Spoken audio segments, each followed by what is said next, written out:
예수 그리스도를 깊이 생각하라는 제목을 가지고 하나님 말씀을 이제 받을 것인데요. 먼저 히브리서는 AD 60년대 후반 64년에서 68년도 요 사이로 추정하고 있습니다. 네로 황제 통치 만렵에 쓰인 것으로 보고 있는데요. 본래 정통 유대인으로서 유대교에 속했다가 이제는 십자가 복음을 듣고 기독교 신자가 된 히브리인들에게 쓴 책이에요. 히브리서의 기록 목적은 함께 읽습니다. 1번 시작. 오직 그리스도 중심으로 구약을 재해석함으로 기독교 신앙의 확실성을 일깨워 주기 위해서. 아멘. 그리고 2번 시작. 그리하여 동족의 박해를 면키 위해 다시금 유대교로 되돌아가고자 하는 유대인 신자들에게 확신과 경고를 주기 위해서 기록된 말씀이 히브리서이다라는 것이. 이것을 여러분들이 염두에 두고 오늘 말씀을 받으면 더 큰 은혜가 임할 줄로 믿습니다. 그러면서 이제 오늘 3장 1절만 우리가 보았는데요. 사실은 3장 1절부터 4장 16절까지 함께 보아야 되는 말씀인데 히브리서 저자는 3장 1절부터 4장 16절까지 예수 그리스도의 상대적 우월성을 논증하기 위해서 유대인들에게 특별한 의미를 갖고 있는 이 모세와 그리스도를 비교하고 있습니다. 이해가 되시면 아멘. 지금 3장 1절부터 4장 16절까지 모세와 그리스도를 비교하고 있는데 왜 모세를 비교하고 있느냐? 그리스도와 이 전통 유대인으로서 유대교에 속했다가 예수 그리스도의 십자가의 복음을 듣고 기독교로 개종한 신자들에게 쓴 편지라 그랬죠. 그리고 그 당시에는 기독교에 대한 박해가 대대적으로 일어났을 때였습니다. 그러니까 개종했다 할지라도 다시 유대교로 돌아가고자 하는 마음이 개종한 신자들 가운데 많이 있었단 말이에요. 그리고 그들뿐만 아니라 개종한 신자들뿐만 아니라 유대인들 자체가 모세하면 최고로 여겼기 때문에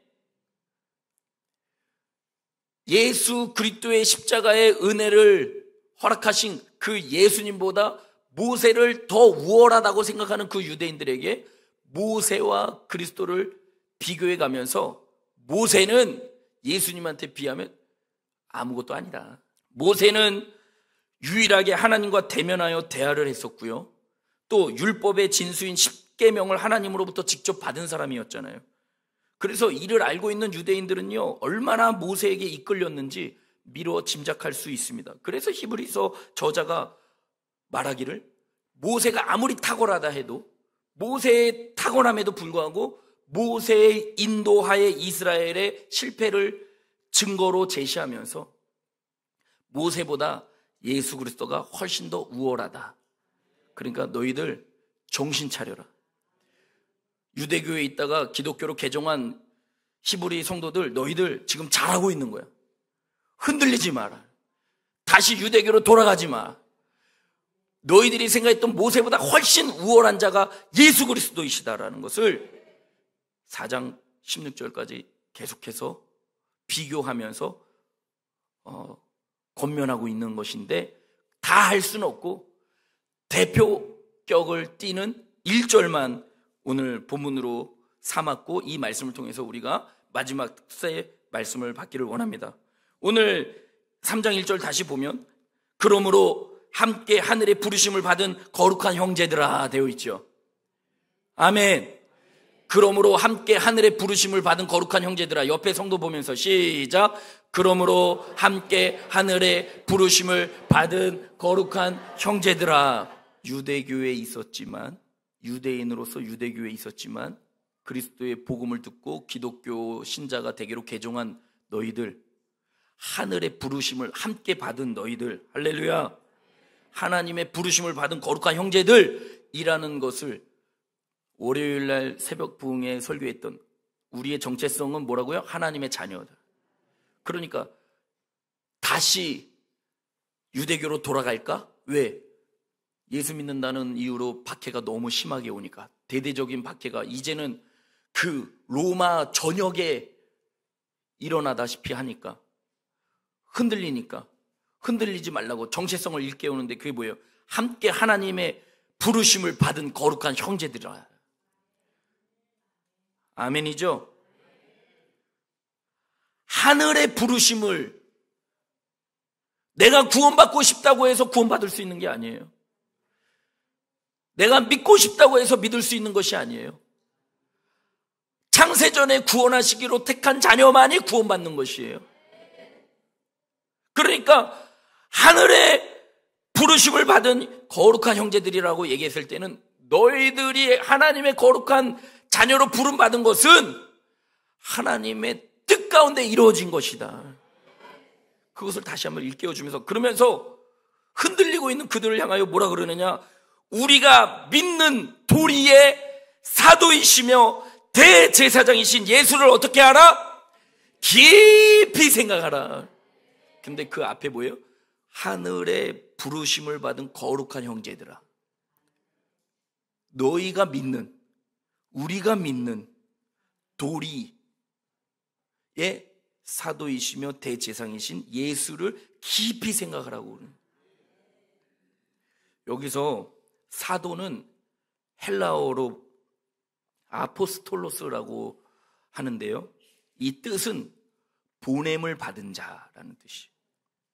그래서 여러분, 복음서, 이 마태복음, 마가복음, 누가복음, 요한복음, 이 복음서를 보면 예수님을 하나님으로부터 보냄을 받은 자로 자주 표현하고 있는데요, 대표적으로 마태복음 10장 40절 집에 가서 보세요. 그러면 예수 그리스도께서 하나님의 보냄을 받았다라는 말씀이 기록되어 있는 것을 확인할 수가 있습니다. 그리고 누가복음 16절에도 그와 같은 말씀이 나오고, 이 외에도 두 군데에서 더 나와요. 그러니까 복음서에 보면 예수님을 하나님으로부터 보냄을 받은 자라고 표현하고 있는데, 이 히브리서 저자가 예수를 사도로 표현한 것은 모세와의 역할을 비교하는 가운데 하나님의 전권 대사로서의 예수님의 역할을 시사하는 것이에요. 예수님은 사도로서 하나님으로부터 보냄을 받았다라는 거예요. 일단 이제 결론에서 다시 정리해 드릴 테니까 기억하세요. 사도는 보냄을 받은 자라는 뜻이고, 그리고 대제사장, 인간의 죄를 가지고 하나님 앞에 나아가는 자를 대제사장이라고 하는데, 참 대제사장이신, 할렐루야, 우리의 죄를 구속하는 대제사장으로서의 그 예수님을 드러내시고 계시다라는 것이죠. 그러니까 우리가 예수를 깊이 생각할 때 이 두 가지만 생각하면 돼요. 사도이시며 대제사장이시. 사도를 보냄을 받은 자라 그랬죠. 그러니까 여러분들이 깊이 생각할 때 딱 두 가지, 보냄을 받은 자. 예수님은 보냄을 받았다. 누가 누구에게 보냄을 받았어요? 하나님께서 예수님을 이 땅에 보내셨다. 왜 보내셨어요? 대제사장으로서의 역할을 감당케 하시려고, 그 직무를 수행케 하시기 위해서, 우리의 죄를 대속하시기 위해서, 우리의 죄를 하나님 앞으로 가지고 가시기 위해서. 그 주님을 깊이 생각하면 너희들이 어떻게 은혜를 헛되이 받을 수 있겠느냐? 아무리 로마의 대대적인 박해가 있다 할지라도, 그 누가 예수님 하나님의 아들이라고 인정하지 않는다 할지라도 사도이시며 대제사장이신 예수님을 깊이 생각한다면 너희들은 그런 자들에게서 멀어질 뿐만 아니라 너희들이 붙잡고 있는 그 믿음에서 벗어나지 않을 수 있음을 지금 히브리서 저자는 말씀하고 있는 것입니다. 여러분, 오늘 이 특별새벽 부흥의 마지막 예수를 깊이 생각하는 이 말씀 속에 여러분들 2024년도 이제 내일 모레 글피면 이제 월요일부터 4월 1일이 시작되는데, 여러분 정말 하나님 안에서 승리하는 삶을 살아내시려면 고비 때마다 부흥회 때 받은 말씀 다 생각해야 되지만, 기억이 안 난다면은 예수를 깊이 생각을 하는 주제만 생각하셔서, 그럼 뭘 깊이 생각해야 되느냐? 사람마다 다 달라요. 다 자기 주관적으로 예수님을 생각하기 때문에 내 어려운 문제를 해결해 주실 분, 그 예수님을 깊이 생각해야지. 그것만 생각하면 그 문제 해결되면 예수님 버리고 도망간다니까요. 그래, 그거 생각하지 말고 사도이시며 대제사장이신 그 진정한 의미를, 우리의 죄를 사하시기 위해서 이 땅에 인간의 몸을 입고 성육신하신 예수 그리스도, 오늘 아침 9시에 십자가에 매달리셔서 오후 3시까지 물과 피를 다 쏟으시고 온갖 조롱과 멸시를, 침뱉임 당함을 다 당하시고 그 십자가에서 오늘 소천하시면서 우리를 향한 그 사랑을 완성하셨잖아요. 아멘. 그러니까 예수님을 깊이 생각할 때 그 십자가의 사랑의 역할을 감당하신 그 대제사장이신 예수님 생각해야 되고, 하나님으로부터 그 직무를 감당케 하기 위해서 보냄을 받은 이 사도이신 예수님을 깊이 생각하면 은혜에서 벗어날 수가 없다라는 것이죠. 여러분, 깊이 생각하면요 정말 멋진 아름다운 행동의 모습이 나와요. 어제 지저스도 우리 성도님들을 깊이 생각하니까 하나님이 지혜를 주시잖아요. 얕게 생각하면 그 지혜 안 떠올라요. 깊이 생각하는데 제가 어떻게 깊이 생각하냐, 월, 화, 수, 목 매일매일 참여하는 성도님들의, 그러니까 수요일까지 참여하는 성도님들의 얼굴 표정을 보니까 너무너무 좋고 그냥 은혜 받아서 행복한데 진짜 죽을 맛이죠. 너무 힘들고. 왜냐하면 진짜 여기 남자 성도님들은 이게 새벽기도 끝나자마자 잠깐 간식 먹고 바로 출근하셔서 저녁에 야근하시는 집사님도 계시더라고요. 그러면 몇 시간을 일하는 거야? 12시간을 일하시잖아. 7시부터 저녁 7시까지. 근데 야근이 좀 더 늘어나 봐요. 그러면 13시간, 14시간 근무하다가 집에 와서 씻고 완전 녹초가 돼가지고 자다가, 그래도 고난주간 특세니까 가야겠다 해서 입을 걷어차고 나오는데 입에서 막 너무 피곤하고 힘드니까 단맛이 나고 막 정신이 이게 하나인지 둘인지, 요거는 하나일까 둘일까 나도 모르겠고 막 정신을 혼미하고 막 그런 성도님들을 생각하니 조금이라도 잘 이 은혜의 천국잔치에서 열애되지 말고 끝까지 완주할 수 있도록 어떻게 하면 조금이라도 도와줄까 깊이 생각하니까 정성을 다해서 바카스가 아니라 지저스를 드리자 라는 생각이 들어서 아내에게 이야기했더니 그렇게 잘 만들어준 거예요. 아멘.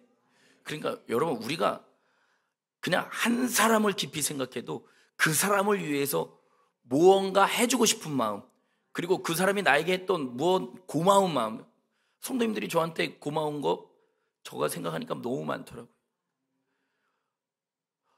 이렇게 멋진 성도님들이 어디 있어요? 아무리 생각해 봐도. 오신 4분의 목사님들이 말을 듣고 있노라면은 나는 이제 절대로 나는 감사만 해야겠다. 왜요? 저도 물론 그런 고난의 때가 있었지만, 현재 진행형이기도 하지만 그 목사님들이 목회 현장에 비하면 아무 말도 하면 안 돼요. 왜요? 이렇게 멋진 성도님들 너무너무 부러워하시고 가셨고, 그런데 우리가 하물며 예수 그리스도를 깊이 생각하면 사도이시고 대제사장의 그 의미가 떠오르면서 내가 이렇게 살아서는 안 되지. 예수님을 깊이 생각하지 않으니, 심지어 나의 절친보다도 예수님을 생각 안 하니, 내가 가장 귀하다고 여기는 내 멘토 되는 교수님보다도 예수님을 생각 안 하니, 하나님의 음성, 하나님의 말씀인 성경 66권인 이 성경책도 내가 귀하게 여기지 않는데 어떻게 우리가 하나님의 은혜 안에 머물며 주님이 원하시는 삶을 살아갈 수 있을까요? 그럴 수 없습니다. 그래서 오늘 말씀의 결론은 예수를 깊이 생각하셔서, 마지막으로 깊이 생각하라는 말씀을 이 원어 성경으로 보니까 이런 의미가 있더라고요. 계속적으로 마음을 집중시켜 생각하다. 그리고 주의 깊게 생각하다.